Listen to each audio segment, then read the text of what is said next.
اس تناظر میں بھی. اور دوسرا جنرل ضیاء صاحب کے زمانے میں والد صاحب رحمۃ اللہ علیہ کو جب پیش رکن بنائے گئے تو انہوں نے ریزائن کر دیا تھا, استعفیٰ دے دیا تھا. تو کہیں ایسا تو نہیں ہے, یہ نیچرل اتحاد ہی ہے نا, مطلب قوم کے درد کو پیش قدم مد نظر رکھتے ہوئے یہ اتحاد بنا. میں یہ سمجھتا ہوں کہ یہ تو عوام نے فیصلہ خود ہی سنا دیا. اب بتائیں مہنگائی کی ذمہ دار پی ٹی آئی ہے, پی ڈی ایم ہے, جو بھی ہے.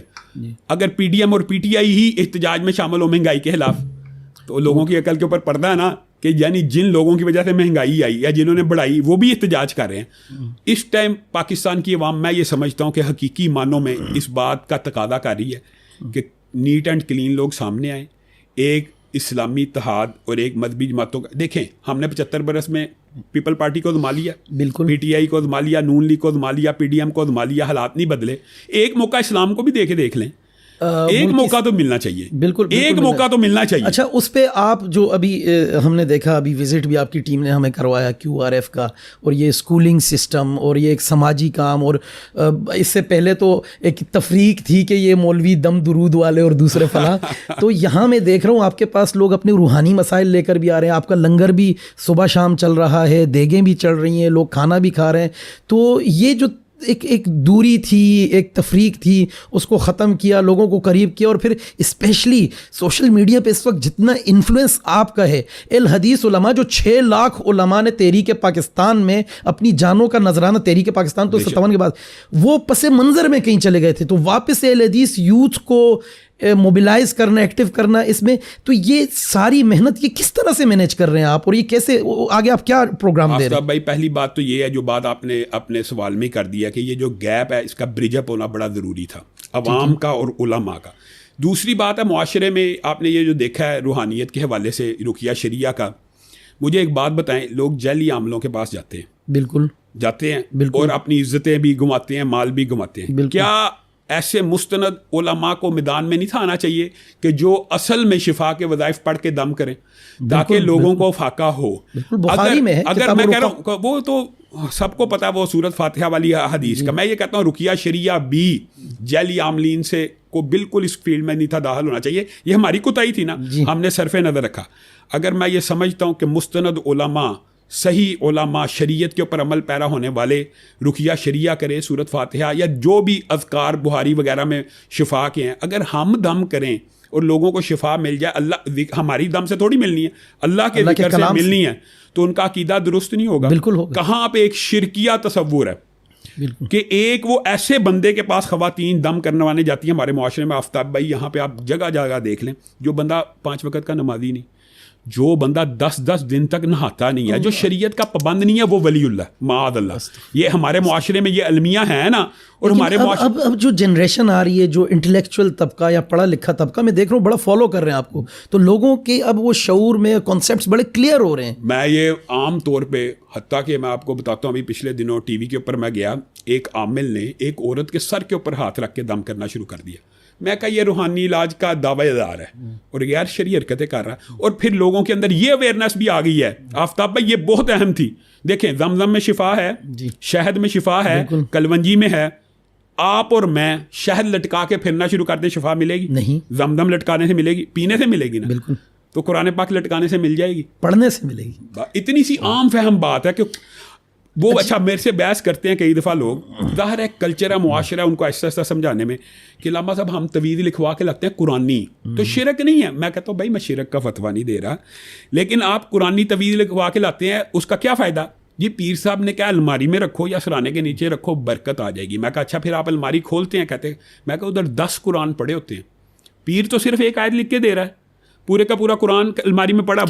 وہ آپ عقل اور منطق کے دیکھیں نا, پردے ہیں. اچھا کالی بلی راستہ کاٹ گئی ہے تو کام یعنی سفر ملتوی کر دیتے ہیں لوگ. یہ کیسی جہالت. اس توہمات سے دور کرنے کے لیے بھی عوام کو رقیہ سینٹر, میں کہتا ہوں مستند جید علماء کی روشنی میں کی نگرانی میں قائم ہونے چاہیے. دوسری بات ہے, جہاں تک ہم نے لنگر کی بات کی ہے, یہ اہل حدیثوں کے اوپر بڑا اعتراض ہوتا تھا کہ وہ ابھی بڑے خوش مزاج ہوتے ہیں, کھلاتے نہیں ہیں, پلاتے نہیں ہیں. خیر میں نے جب اس علاقے میں کام کیا تو میں نے یہ دیکھا کہ یہ واقعی لوگوں کا ایک اعتراض ہے. تو لنگر میرے ساتھی دوستوں نے, ہم نے ہمت کی لوگوں کو, دیکھے پیٹ کے ذریعے بھی دیکھیں مؤلفات میدے کے ذریعے، ہاں میدے کے ذریعے مؤلفات القلوب ہر ایک باقاعدہ مصارف زکات میں سے فنڈ رکھا ہے، تو پھر اللہ نے بھی رکھا ہے جی. تو یہ اس کے ذریعے یہ ہوتا ہے کہ ایک مسجد اگر آپ کو روٹی فراہم کر رہی ہے، یہ لوگوں کے لیے ایک آئیڈیل ہے، ایک مسجد آپ کو روٹی فراہم کر رہی ہے، ایک مسجد آپ کو تعلیم دنیاوی،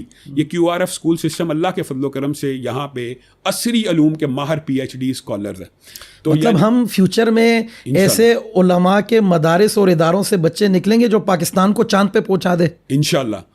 اب یہ کام لگتا ہے مولویوں نے ہی کرنا ہے، کیونکہ دیکھیں سائنسدانوں کا ذمہ بھی مطلب مولوی لے لیں. سائنسدانوں کا ذمہ مولویوں کو اس لیے اٹھا لینا چاہیے کہ ایک پرویز ہود نامی سائنسدان ہے جی جو کہتا ہے کہ چاند پہ انڈیا پہنچ گیا، امریکہ چاند پہ پہنچ گیا، اور مولوی آپس میں بحث کریں. اب آپس کی بات ہے، مجھے آپ ایمانداری سے جواب دیں، چاند پہ پرویز ہود نے پہنچانا ہے کہ مولوی نے؟ کیا پادری نے چاند پہ پہنچایا امریکہ کو، یا پنڈت نے پہنچایا، سائنٹسٹ نے؟ اور ہمارا سائنسدان سوئی نہیں بنا سکتا. تو اس کا مطلب ہے مولوی ہی کو سائنسدان بھی پیدا کرنے پڑیں گے. آپ نے تو سیکولر اداروں میں جو کرپشن اور فحاشی پیدا کرنی ہی کر کے دیکھ لی ہے. آپ نے ہر طبقے میں ناکام ہے. مجھے بتائیں 75 سال میں کوئی مولوی حکمران آیا؟ نہیں. سیاستدان تو آگے، ججز آگے، جرنیل آگے. لیکن علامہ مولوی استعمال کیوں ہوا؟ سوال یہ ہے کہ مولوی حکمران نہیں آیا، مولوی ہمیشہ سے استعمال کیوں نہیں ہے؟ مطلب استعمال ہوا ہے، مولوی آگے بڑھ کے خود یہ کیوں نہیں باغ ڈور سنبھال لیتا؟ مولوی خود فرنٹ فٹ پہ کیوں نہیں آتا؟ جیسے آپ کا میں دیکھ رہا ہوں، میں تیسری چوتھی دفعہ آپ کے یہاں آ رہا ہوں، یہاں لنگر چل رہے ہیں، یہ چیزیں آپ اسے مارکیٹ کیوں نہیں کرتے؟ مطلب لوگ ایک رائی کا دانہ دیتے ہیں اور اس کو کیسے ادارے صابن کے ساتھ 5 تصویریں 5 روپے کی ٹکیا کے ساتھ ہم نے معاشرے میں دیکھی ہے. اس کو پولیٹیسائز اور مارکیٹنگ اگر آپ کہیں، ویسے دور تو مارکیٹنگ کا ہے، لیکن میں یہ سمجھتا ہوں کہ کچھ نیکی کے کام فی سبیل اللہ بھی ہونے چاہیے. لوگوں کو اطلاع تو پہنچ جاتی ہے، لوگوں کو معلوم ہو نا کہ میں جب آ رہا ہوں دیکھ رہا ہوں یہاں لنگر چل رہا ہے، لوگ مفت روٹی کھا رہے. اس وقت لوگوں کے لیے ایک بہت بڑا المیہ کہ ایک باپ خودکشی کرتے میں اپنے بچوں کو روٹی نہیں کھلا سکتا، اور ماشاءاللہ اس وقت اہل علم نے یہ بیڑا بھی اٹھا لیا کہ آپ علاقے کے لوگوں کو فری روٹی کھلا رہے ہیں، اور اچھی روٹی اور عزت سے ان کے سامنے پلیٹ ٹیبل پہ رکھ کے اور سرو کر رہے ہیں. تو یہ چیز دنیا کو معلوم ہونی چاہیے. بالکل بے شک. بعض لوگوں کی ساتھیوں کی وزارت سے لوگوں کو پتہ بھی لگ جاتا ہے، اور میں نے تو اللہ کے فضل و کرم سے سب سے پہلے پاکستان میں میڈیا کے اوپر آ کے اعلان کہا تھا کہ جمعیت اہل حدیث پاکستان کے جتنے بھی پاکستان میں ادارے ہیں اور مساجد ہزاروں کی تعداد میں، کوئی بندہ خودکشی نہ کرے. کوئی بندہ روٹی کی وجہ سے، اگر 2 وقت روٹی درکار ہے تو جمعیت اہل حدیث کے مدارس اور مساجد ان کو روٹی فراہم کریں گے. اور میں آپ کو ایک بات بتاؤں، یہ صرف کریڈٹ میں جمعیت اہل حدیث یا اہل حدیثوں کو نہیں دینا چاہتا. 70 لاکھ سے زائد طالب علم جو بندی بریلوی اہل حدیث مدارس میں پڑھ رہے ہیں. مجھے ایک بات بتائیں، اس سے بڑی NGO کیا ہو سکتی ہے؟ اور آپ کو پتہ ہے ان میں سے اکثریت وہی بچے ہیں جو 2 وقت کا کھانا اپنے گھروں میں نہیں کھا سکتے. تو بتائیں ان کا روٹی، ان کا کپڑا، ان کا بنیادی طور پہ میں تو یہ سمجھتا ہوں جو ممبر رسول کا وارث ہوتا ہے، میرا نقطۂ نظر یہ ہے، وہ تخت رسول کا بھی وارث ہے. تخت رسول کے اچھا میں حیران ہوتا ہوں، لوگوں کی سوچ یہ ہے کہ ممبر رسول کا جو وارث ہے وہ کرپٹ نہیں ہونا چاہیے، چور نہیں ہونا چاہیے. اچھی بات ہے، لیکن تخت رسول کا چاہے چور ہو، کرپٹ ہو، یہ سوچ جب تک پنجاب کے عوام کی نہیں بدلے گی. اچھا KPK میں آپ کو اس سے ڈفرنٹ سوچ نظر آئے گی. KPK میں لوگ علماء کو ووٹ ڈالتے ہیں، جی آپ خود دیکھ لیں. مولانا فضل الرحمان بہت بڑا ووٹ بینک لیتا ہے. جماعت اسلامی کا بھی اصل ووٹ بینک KPK میں ہے. اچھا اس میں مولانا میں یہاں کاٹوں گا، جیسے آپ کی ترجیح اس وقت مجھے نظر آ رہی ہے پنجاب میں اور KP میں، بلوچستان کی طرف بھی کبھی توجہ دینے کی کوشش کی؟ وہاں ایک حالات آپ دیکھیے اس وقت جو ہو رہے، ہمارے جوان شہید ہو رہے ہیں روزانہ کی بنیاد پہ، ملک دشمن عناصر انہیں مار رہے ہیں، پھر پڑوس سے تخریب کاری ہو رہی ہے، ہندوستان کر رہے ہیں، کلبھوشن نیٹ ورک سب آپ کے سامنے. تو کیا اس طرف بھی جمعیت الحدیث سے کوئی ورکنگ کی ہے یا آپ کا کوئی سیٹ اپ یا نظام ہے وہاں کے؟ الحمدللہ بلوچستان میں ہمارا نیٹ ورک قائم ہو چکا ہے. ابھی مجھے میری جماعت کو بحال ہوئے صرف 3 مہینے ہوئے ہیں، اور اللہ کے فضل و کرم سے 4 صوبوں میں گلگت بلتستان. مطلب آپ کی جماعت بحال ہوئے جو علامہ احسان الہی ظہیر شہید کی جماعت تھی 80s 90s والی، 81 میں جو انہوں نے بنائی تھی، وہ اب بحال ہو، وہ اب الیکشن لڑے گی انشاءاللہ لڑے گی. اچھا پورے پاکستان سے لڑیں گے. اللہ کے فضل و کرم سے ہم اس کو مینیج بھی کر رہے ہیں، اور دم در میں سخنے ہم اللہ کے فضل و کرم سے. آپ کو پتہ ہے ہمارا اور آپ کا نقطۂ نظر اس معاملے میں ایک ہے کہ ہم پاکستان کی جغرافیائی سرحدوں کے محافظ بھی ہیں اور نظریاتی اور فوج کے ساتھ ہیں. اور جہاں تک آپ نے بات کی ہے دشمن ممالک کی، تو آپ کو پتہ ہے آپ کو اور مجھے، آپ کو شاید یاد ہو، ایک ہی ملک سے تھریٹ الرٹ آیا تھا. تو ایجنسیوں کو بھی پتا ہے کہ پاکستان کے دشمن کون ہیں, تو ان کو اس بات کے اوپر میں تو یہ سمجھتا ہوں خاص طور پہ اب گلگت بلتستان میں جو انڈیا زندہ باد کا نارہ لگ گیا ہے, انڈیا کا پرچم لہرا دیا گیا اور کارگل کا رستہ کھولنے کا مطالبہ کیا گیا ہے, تو اب تو اداروں کو ضرور ایکشن لینا چاہیے. بالکل. تو مولانا یہ جو ابھی استحکام پاکستان اور دفاع صحابہ, دفاع ناموس رسالت کانفرنس ہو رہی ہے جس میں تحریک لبیک سمیت دیگر جماعتیں بھی جا رہی ہیں, تو کیا اس میں آپ کی بھی شرکت ہوگی جو کراچی مارچ ہو رہا ہے؟ وہاں پہ انہوں نے مجھے دعوت دی ہے اور انشاءاللہ جمعیت اہل حدیث پاکستان بھرپور طریقے سے 10 ستمبر کو بھی شرکت کرے گی. لیکن اس سے قبل میں آپ کو بتاتا ہوں, شاید آپ کے علم میں نہیں ہے کہ چلاس اور دیا میر میں علماء نے ایک متفقہ فیصلہ کیا کہ ایک بندہ شرافت حسین اور 1000 بندوں نے سیدنا امیر معاویہ کی توہین کی ہے. ان کا یہ مطالبہ تھا, علامہ صاحب آپ یہ بات اٹھائیں کیونکہ ہم پسماندہ علاقے میں, تو اللہ کے فضل و کرم سے 10 سے 15 دنوں سے میں اس بات کو اٹھا بھی رہا ہوں اور ان کے اوپر مقدمہ درج کروانے کی ہم کوشش بھی کر رہے ہیں. لیکن اس کا ریئیکشن کیا ہوا, انہوں نے کہا ہمیں اس رستہ چاہیے ہی نہیں جو اہل سنت کے رستوں سے گزرتا ہے, ہمارے لیے انڈیا کا بارڈر کھول دیا جائے. یہ میں آپ کو سکھا بات بتا, کھل کے بغاوت ہو چکی ہے گلگت بلتستان میں. گلگت بلتستان میں انڈیا کا پرچم لہرایا گیا ہے اور کن لوگوں نے لہرایا وہ چاہتے ہیں ہمیں گستاخی کرنے دی جائے. میں اور آپ کیا چاہتے ہیں, اللہ کے لیے گستاخی نہ کرو. ہم ان کو کچھ کہہ رہے ہیں, ہم تو حکومت کو کہہ رہے ہیں مقدمہ درج کرو, ہم ان کو کوئی ہاتھ لگا رہے ہیں یا غیر قانونی حرکت کر رہے ہیں. ہمارا مطالبہ صرف یہ ہے ان کو گرفتار کیا جائے, اور اس کے مطالبے کے رد عمل میں وہ کہہ رہے ہیں انڈیا زندہ باد اور ہمارے لیے کارگل کا رستہ کھول دیا جائے, ہم اہل سنت کے راستوں سے گزرنا پسند نہیں کرتے. مولانا یہ جو ایک صاحب ہیں, میں ان کا نام نہیں لینا چاہتا, ان کا دعویٰ تھا کہ ہم گلگت بلتستان کو لبنان بنائیں گے, تو کیا یہ اسی طرف حالات نہیں جا رہے؟ اللہ کے فضل و کرم سے پاکستان نہ لیبیا بنے گا, نہ لبنان بنے گا, نہ شام بنے گا. اچھا, اللہ کے فضل, کیونکہ اہل سنت کے جتنے بھی اکابر علماء اس بارے میں اس وقت متفق ہیں کہ ہم نے قانون ہاتھ میں نہیں لینا. جس بندے نے یہ دعویٰ کیا ہے, قانون کہاں ہے؟ الطاف حسین نے کیا غلطی کی تھی؟ اس نے بھی تو پاکستان, تو پھر اس نے بھی تو ایک نعرہ ہی لگایا تھا نا. اگر وہ نعرہ کوئی اور لگا رہا ہے تو کیا آپ مذہب یا مسلک کی بنیاد کے اوپر اس کو ریلیف دیں گے؟ ایسی ریلیف نہیں دیں گے. لیکن یہ جو یکم ربیع الاول کا تھریٹ دیا گیا ہے کہ ہم یہ کر دیں گے وہ کر دیں گے فلاں, کچھ بھی نہیں کر سکتے اللہ کے فضل و کرم سے. آپ کے خیال میں اگر وہ یکم ربیع الاول کو, اچھا میں آپ کو ایک بات اور بھی یہ کہنا چاہتا ہوں, ریاست یہ سمجھتی ہے کہ جتھا سازی سے مسائل حل ہوں گے. عمران خان کے جتھے کے ساتھ جتھے نے جو ملک کا حال کر دیا ہے, اگر آپ اس تجربے کو دوبارہ رپیٹ کرنا چاہتے ہیں تو جتھا تو میں بھی لے کے نکل سکتا ہوں. آپ مجھے ایمانداری سے بتائیں, 1 لاکھ بندہ پاکستان کا کوئی بھی مذہبی رہنما لے کے نہیں نکل سکتا؟ بالکل نکل سکتا. ہر مذہبی رہنما, یعنی آپ یہ سوچیں ہر مذہبی رہنما لے کے نکل سکتا ہے. تو وہ کیا ہے, یہ کوئی چیز نہیں ہوتی. ہم یہی میں نے سوال پہلے بھی کئی علماء سے کیا کہ ہمارے پڑوس میں زائدان میں جو جامع مسجد ہے مولانا کے پیچھے 3 لاکھ لوگ جمعہ پڑھتے ہیں, ٹھیک ہے, تو وہ وہاں ایک خونی جمعہ گزرا جس میں لوگوں پہ اسٹریٹ فائر کیے گئے اور لوگوں کو مارا گیا. ابھی مولانا فتح محمد نقشبندی صاحب گرفتار ہیں اور ان کے بیٹے جو ہیں عبدالغفار نقشبندی صاحب وہ جلا وطن ہو گئے ہیں. دیگر علماء کو گرفتار کر کے پیش کیا گیا اور ان کی داڑیاں مونڈ کے ان کو عدالت کے سامنے پیش کیا گیا. تو ہم کیا یہاں اگر اسلام آباد میں ہمیں دیگر لوگوں کی تخریب کاروں کی تصاویر آویزاں کی جا سکتی ہیں جنہیں عراق میں امریکہ مارتا ہے اور وہ پاکستان کے آکے گملے اور شیشے توڑ رہے ہیں, تو کیا ہم وہاں کے مسلمانوں کے لیے, اہل سنت کے لیے نہیں اٹھ سکتے؟ آفتاب بھائی, بنیادی طور پہ نا ہمیں 2 باتیں اداروں کو اور انتظامیہ کو باور کروانے کی ضرورت ہے. ناموس صحابہ بل نے ہر چیز کو واضح کر دیا ہے, بہترین ہر چیز کو. دیکھیں ناموس صحابہ بل یہ ہے کہ کوئی حضرت حسن کی توہین کرے اس کی سزا بھی 10 سال, حسین کی توہین کرے اس کی سزا بھی 10 سال, سید فاطمہ رضی اللہ عنہا کی بھی 10 سال. پہلے ان کی توہین کی سزا 3 سال تھی اور آپ کی اور میری حد کی عزت کی سزا 5 سال تھی. عام انسان کی توہین کی سزا 5 سال اور سیدنا حسن اور حسین کی 3 سال تھی, اب ان کی بھی 10 سال ہو گئی.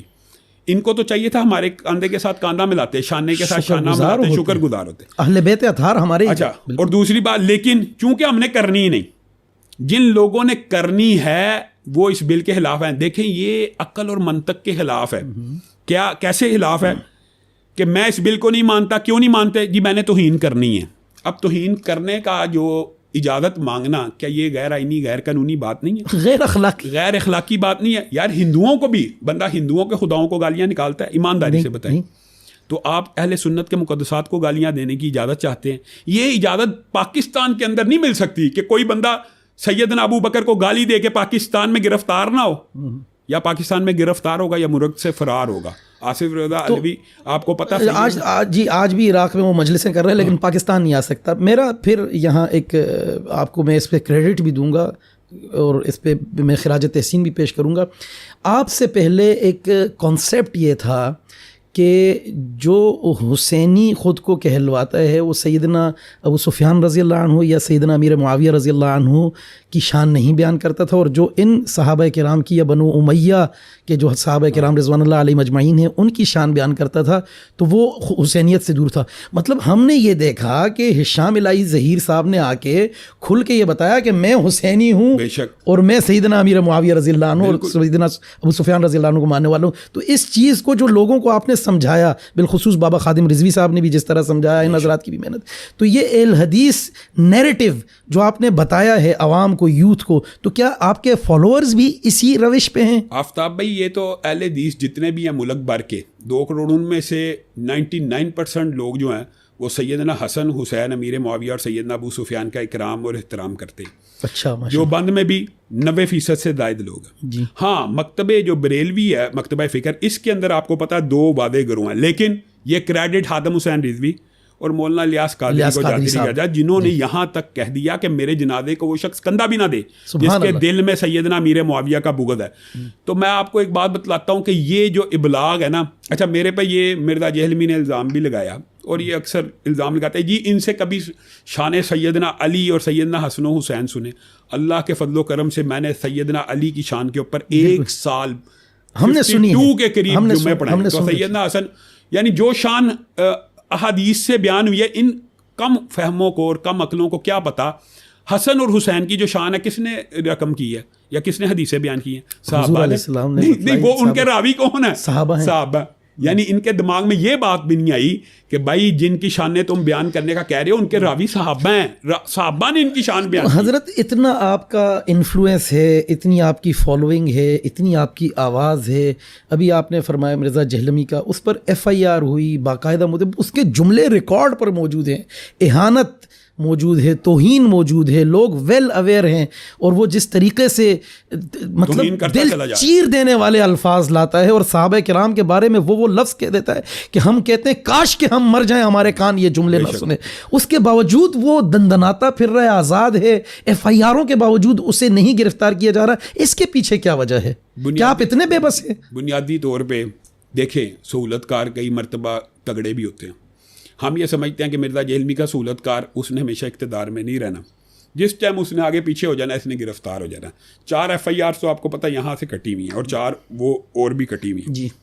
حتیٰ کہ اب اس نے یہ کہا کہ سیدنا لوط علیہ السلام, یعنی آپ دیکھیں توہین کرتا کرتا پہلے اولیاء کی, پھر شہداء کی, کرتا ہے ابن تیمیہ کی, پھر صحابہ کی, پھر یہاں تک آ گیا کہتا ہے حسن تے شاہی کوئی نہیں, پھر کہتا ہے نبی تے شاہی کوئی نہیں. آپ مجھے ایک بات بتائیں, یہ اور اپنی بات کو جسٹیفائی کر رہا ہے, میں یہ توحید بیان کر رہا ہوں. یہ کون سی توحید ہے کہ انبیاء تے شاہی کوئی نہیں؟ انبیاء اللہ کے محبوب بندے ہوتے ہیں, اللہ کے سامنے بھی شیعہ ہوتے ہیں, اللہ کے محبوب نہیں ہوتے. یعنی اس کو کس نے توحید سکھائی؟ اور یہاں تک کہنے لگا کہ سیدنا لوط اگر آج ہوتے تو مجھ پہ رشک کرتے کہ میرے فالوور 2 ملین سے زیادہ ہیں, ان کے پیچھے 1 لاکھ بندہ بھی نہیں تھا. یہ دیکھیں یعنی اس طرح کا بندہ. تو بنیادی طور پہ ان کے جو سہولت کار ہے اس کا ایک ہی بندہ ہے جو اس کو پوری طرح کیا نشاندہی ہو چکی ہے اس کی.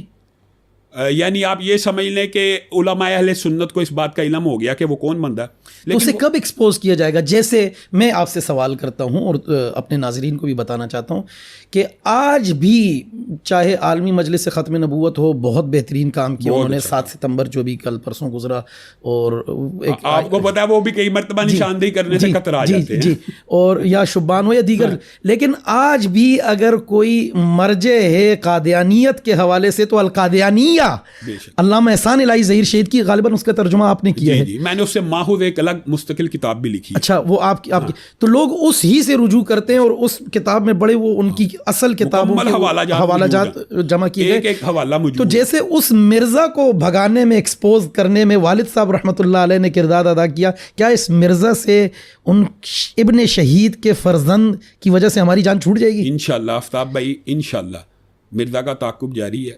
تو مرزا جو زہر گھول رہا ہے ہمارے نوجوانوں, اسکول کالجز کے بچوں کے ذہن میں, مطلب ہمارے گھروں تک پہنچایا ہے اور بڑے غیر محسوس انداز سے وہ بچوں کو گستاخ بنا رہا ہے, تو اس حوالے سے کیا کوئی آپ کی محنت ہو رہی ہے؟ ابھی میں اگر آپ کو بات آپ نے کی ہے تو کچھ بات میں آپ کو بیان کر دینا چاہتا ہوں کہ ایک وقت ایسا بھی آیا تھا کہ جس وقت ہم سے یہ وعدہ کر لیا گیا کہ پرسوں صبح تک اس کا یوٹیوب چینل بند ہو جائے گا اور اس کو گرفتار کر لیا جائے گا, اور اس وقت وہ گجرات کے جو پیر صاحب ہیں ان کے ساتھ بھی ہمارا رابطہ ہوا اور وہ بھی ریلی نکال رہے تھے, تو ان کی ریلی کو بھی یہی وعدہ کیا گیا. اصل میں نا بات عہد شکنی ہوتی ہے, انتظامیہ کئی مرتبہ عہد شکنی بھی کرتی ہے, تو ہم یہ سمجھتے ہیں پھر وہ بھی مجبور ہوتے ہیں, پھر وہ بندوں کا نام بھی بتا دیتے ہیں کہ فلاں جگہ سے آرڈر ہے اور فلاں جگہ سے یہ معاملہ ہے. لیکن میں آپ کو بتاؤں یہ نگران جو حکومتیں ہوتی ہیں یہ عرصہ نہیں چلتی, یہ اصل میں عوامی نمائندے ہوتے نہیں ہیں, ان کا اثر رسوخ ختم ہو جاتا ہے. جب یہ ختم ہو جائیں گے تو اللہ کے فضل و کرم سے ہماری جدوجہد جاری ہے. ان حکومتوں میں بھی ہمارا پورا انشاءاللہ پریشر برقرار رہے گا کہ اس کو گرفتار کیا جائے, اور جب یہ آگے پیچھے ہوں گے اللہ کے فضل سے اسی دن وہ گرفتار ہو جائے گا. اوکے, تو مولانا بیک ٹو دا اسی ملکی حالات پہ اور اڑوس پڑوس کے آپ دیکھ رہے ہیں کہ افغانستان میں ڈالر 87 پہ تھا, 82-83 پہ آ گیا, اور اب وہ کہہ رہے ہیں ہم 30 پہ لے کے جائیں گے, اور پاکستان میں ٹرپل سینچری ہو چکی ہے ماشاءاللہ سے, اور ایران جو ہے وہاں آپ دیکھ لیں کیا حالات ہیں, ہندوستان میں کیا حالات ہیں, مطلب معاشی پابندیاں ہیں ایران پر, وہ دنیا سے ٹریڈ نہیں کر سکتا بینکنگ سے, لیکن وہاں پیٹرول کتنے کا مل رہا ہے, وہاں بجلی کیسی ہے, ٹھیک ہے. اور اسی طریقے سے ہندوستان کی آپ آئی ٹی میں ترقی دیکھ لیں, کیا آپ کے پاس کوئی ایسا پروگرام, ویژن, منشور, دستور ہے عوام کے لیے, پاکستان کی عوام کے لیے, کہ جو آپ عالمی حالات کے تناظر میں پاکستان کو اگلے 1 سال میں, مطلب یا آپ کے پاس بھی کوئی 90 دن والی گدڑ سنگھی ہو کہ ہم یوں کر دیں گے, کوئی ایسا ہے؟ آفتاب بھائی میں اس کی بڑی عام فہم مثال دیتا ہوں, بڑی عام فہم اور بڑی جھٹکی قسم کی. اسلامی ریاستیں 1400 سال سے جب سے بنی ہیں آج تک, کیا کسی ایک بھی اسلامی ریاست کے اوپر بہت الزام مغلوں پہ بھی لگا لے, ساری ریاستوں کو ذہن میں لیں, خلافتوں کو بھی لیں, یہ الزام تو لگے کہ یہ عیاش تھے, یہ برے تھے, کسی ریاست کے اوپر غربت کا الزام لگا نہیں. ہاں اب بتائیں, اس کا مطلب ہے کہ اسلامی بہادر شاہ ظفر آخر میں آ کے تھوڑے سے وہ بھی جب ایسٹ انڈیا جب وہ تو قبضہ ہی ہو گیا, غربت کا الزام نہیں لگ سکتا اسلامی ریاست کے اوپر. حتیٰ کہ میں یہ سمجھتا ہوں کہ اسلامی نظام معیشت اسلامی قانون کے ساتھ اس طرح پیوست ہے کہ عرب ریاستیں انہوں نے صرف اگر حدود اللہ ہی کو قائم کیا ہوا ہے, تو کیا آپ یہ سمجھتے ہیں کہ حقیقت میں خلیج کے ریاستوں کے جو لوگ ہیں وہ پاکستان سے زیادہ انٹلیکچوئل ہیں, یہ پاکستان سے زیادہ بدو ہیں, حقیقت میں بدو ہیں, لیکن ان کی معیشتیں ہمارے سے آگے کیوں ہیں؟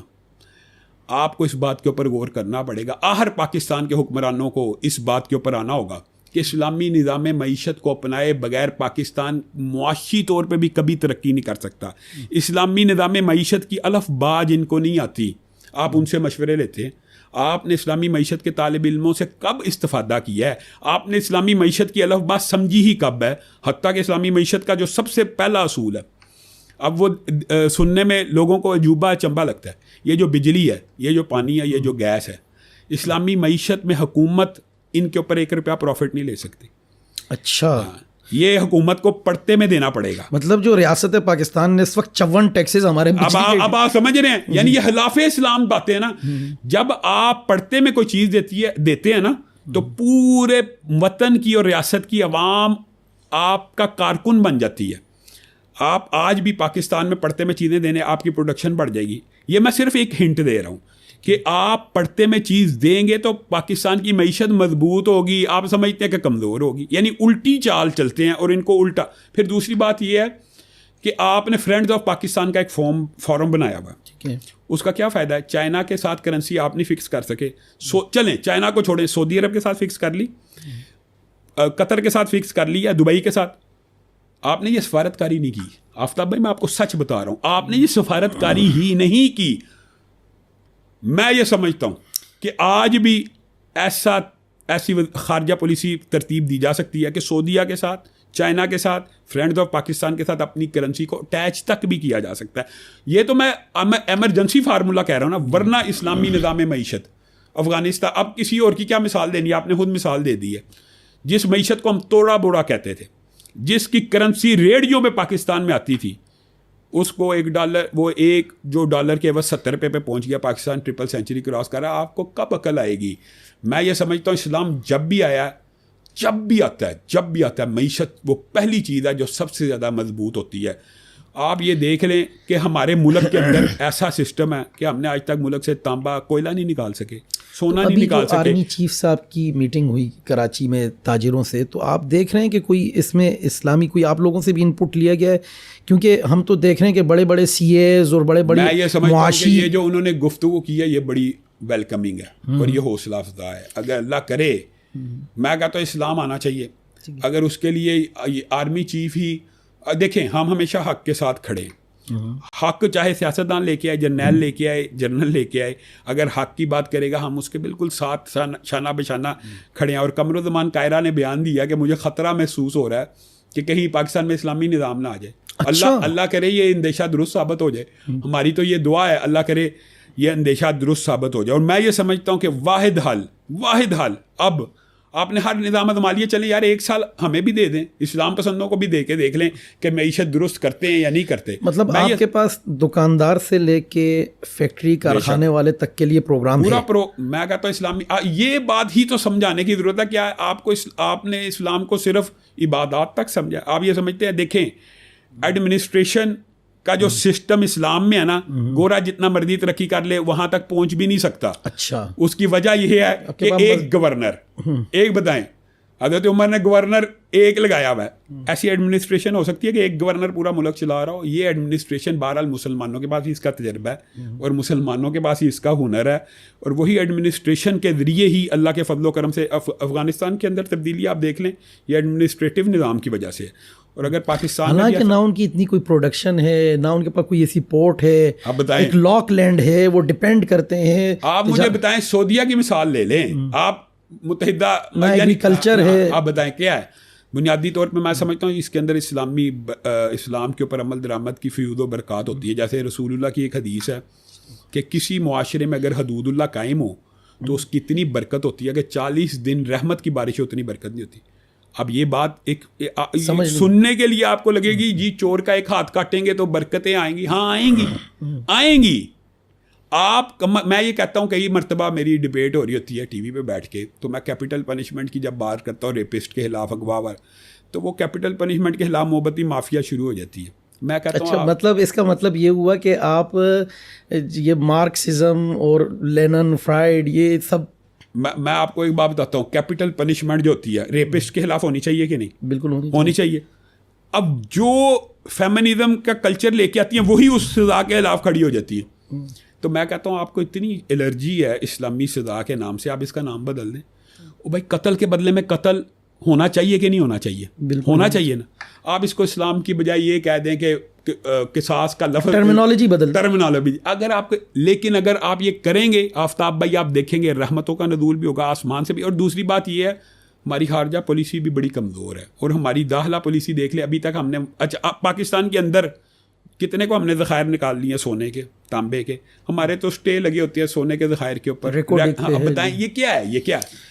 یہ کچھ تو کریں. خارجہ پالیسی ایسی ہے کہ انڈیا سے پانی نہیں ہم روک سکتے, جب اس کا دل چاہتا ہے سیلاب آ جاتا ہے. اس ٹائم پورا ستلج پورے علاقے بھاولپور میں آیا ہوا ہے, پورے علاقے یہاں سے قصور سے لے کے بھاولپور تک سارے. آپ نے بات فرمائی, یہاں میں اپنے ناظرین کو بتانا چاہتا ہوں کہ بھاولپور کے سیلاب کے بارے میں اب بالکل لوگوں کو پتہ نہیں ہے, اور اس وقت صرف مسلمان جماعتیں اور جو علماء ہیں مذہبی جماعتیں جو ہیں وہی وہاں کام کر رہی ہیں, باقی کوئی نہ موم بتی مافیا ہے نہ کیمرہ مافیا ہے, کچھ بھی نہیں ہے. تو ہم تو یہ سمجھتے ہیں کہ اللہ کے فضل و کرم سے اگر اسلام کی طرف لوٹ آئیں گے, پاکستان اسلام کے نام پہ بنا, اسلام سے اگر مخلص ہوں گے تو سارے کا سارا سسٹم درست ہو جائے گا. اور اگر جنرل صاحب یہ کام کر دیں تو میں سمجھتا ہوں اللہ تعالیٰ شاید ان سے یہ کام لے لیں انشاءاللہ. اچھا مولانا, چونکہ آپ سوشل میڈیا پہ بہت زیادہ ایک مشہور شخصیت ہیں اور آپ کی ایک فین فالوئنگ ہے, لوگ آپ کو سنتے ہیں, ایک وہ بات آپ کرتے ہیں جو لوگوں کو بڑی آسانی سے سمجھ آ جاتی ہے, زیادہ دقیق جملے نہیں ہوتے, سیدھی سی سادی سی بات ہوتی ہے عام فہم انداز میں.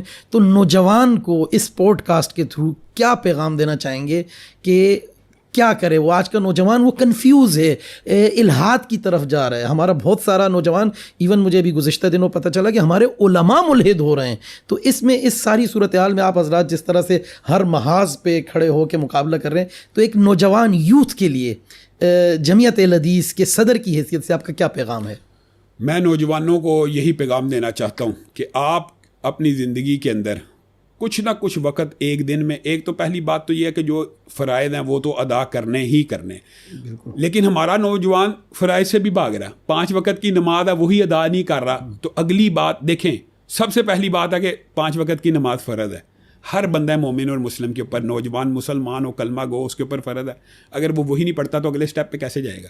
تو 5 وقت کی نماز کی پابندی کرے، پھر علماء کی صحبت اختیار کرے، علماء کی مجلس میں بیٹھے. یہ جو الہاد کا فتنہ ہے یہ صرف وسوسہ ہے اور وہم ہے.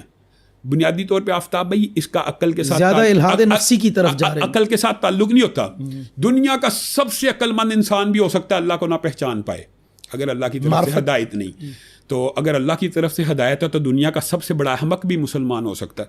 تو میں یہ سمجھتا ہوں، لیکن یہ ہدایت ملتی کہاں سے ہے؟ جب آپ دین کے اداروں، دین کے علماء، قرآن حدیث سے رابطہ استوار رکھیں.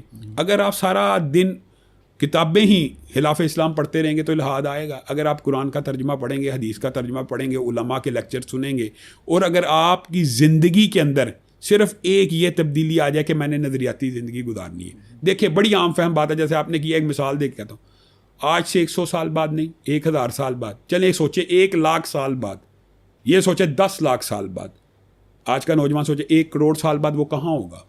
1 کروڑ سال بعد کا منظر اپنے سامنے لے کے آئے، صرف وہ ہوگا، رب ہوگا، جنت ہوگی، جہنم ہوگی. تو اگر انسان کا یہ کنسیپٹ کلیئر ہو جائے کہ آج سے 1 ارب سال بعد ہم کہاں کھڑے ہیں، 1 کروڑ سال بعد کہاں ہم کھڑے ہیں، تو میں یہ سمجھتا ہوں کہ نوجوانوں میں انقلابی تبدیلی پیدا ہو سکتی ہے. بہت شکریہ علامہ صاحب، آپ نے ہمیں وقت دیا اور آپ نے آج کے نوجوان کو جس طریقے سے پیغام دیا اور بلایا. تو ناظرین، ہماری آپ حضرات سے درخواست ہے کہ آپ پروگرام دیکھنے کے بعد جو بھی ریویو دیں، جو بھی کمنٹ کریں، اس میں یہ ضرور بتلائیے گا کہ اس وقت علماء کرام کے کردار سے آپ کس حد تک مطمئن ہیں. دیکھتے رہیے مولانا پوڈ کاسٹ. Thank you.